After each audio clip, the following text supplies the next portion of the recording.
You're with Julian on the Brown Note and a review of Den of Thieves 2 Pantera. Was that actually theatrically released? I think it was, and it did all right. I think it was mainly made for streaming. I've mentioned before that I am a big aficionado of both Liam Neeson and Jason Statham actioners and have reviewed them in depth over the course of the last 15 years.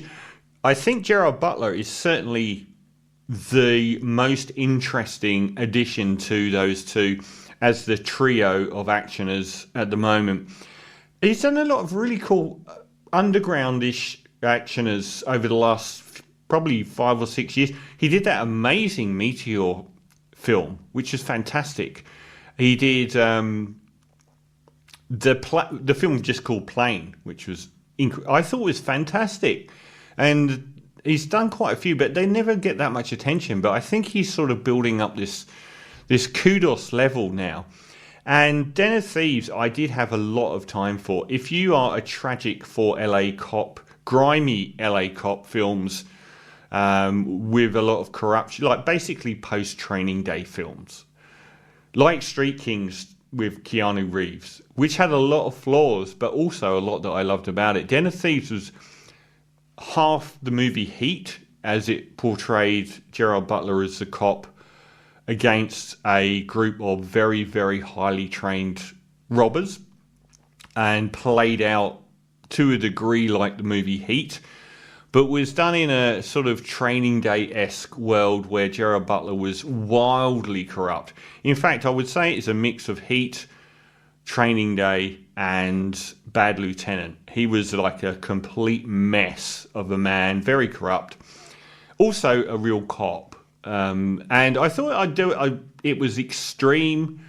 I mean, if you like your movies that have a lot of violence and swearing and drug taking and everything else, it was catnip, and I did like it. And they've actually come back and made Den of Thieves 2 Pantera, which has shifted things slightly in that it's moved away from being a Heat film into a buddy cop film, which was quite weird. And O'Shea Jackson Jr., who is Ice Cube's son, reprises his role, and they're the only two that come through from the first film.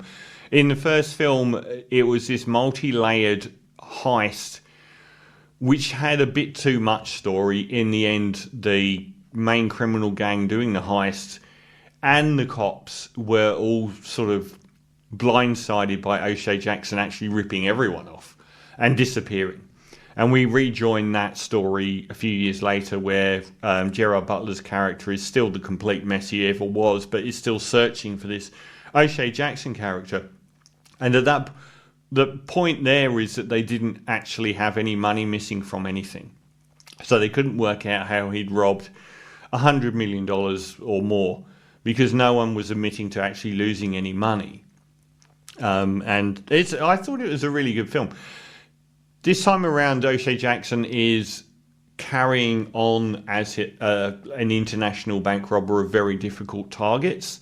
The main target here is fascinating. It's this place in Amsterdam. I think it's called like Diamond City or something, but it's the world's epicenter of diamond trading.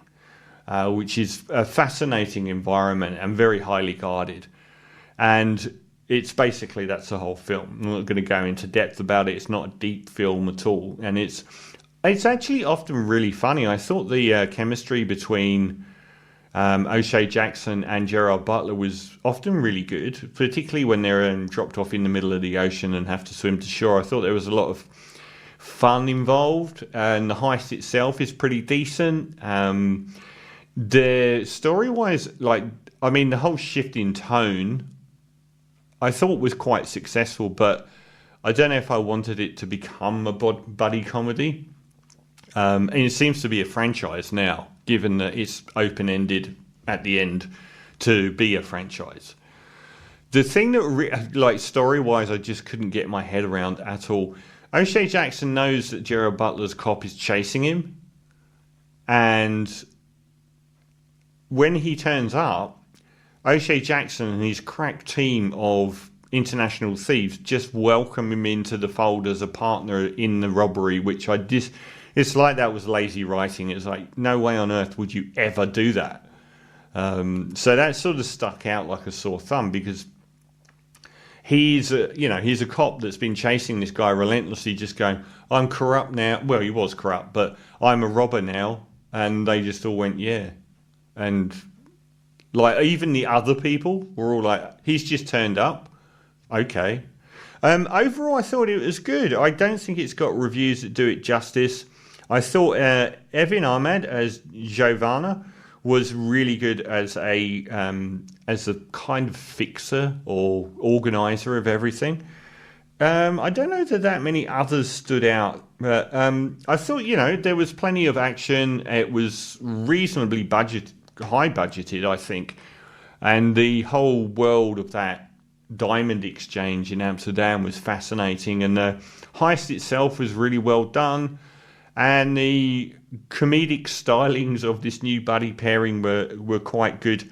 I recommend it. I would give it a solid 7.5 out of 10 for Den of Thieves 2 Pantera.